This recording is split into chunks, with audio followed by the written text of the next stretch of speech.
The most used tool in SketchUp is Select tool. To activate the Select tool, we have two different options. The first one is keyboard shortcut spacebar, which is highly recommended, and the second option is this small arrow here. Select tool allows you to select object or entity. To select an object in your model, you can simply click and release over that object. Click and release. Click and release. You can select groups, components, faces, and edges. And you can select more than one object by different methods.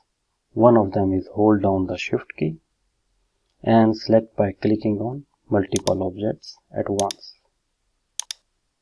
I am adding to my selection and now subtracting from my selection by clicking on objects that have been previously selected. The other method is draw a selection box. I can click and drag from left to right and this will create a box, selection box. This means the only objects that are fully within the box will become selected.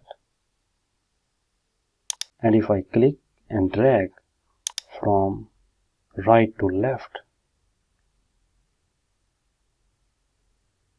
this means everything fully within the box or touching it will become selected. So there are few methods to select entity or objects.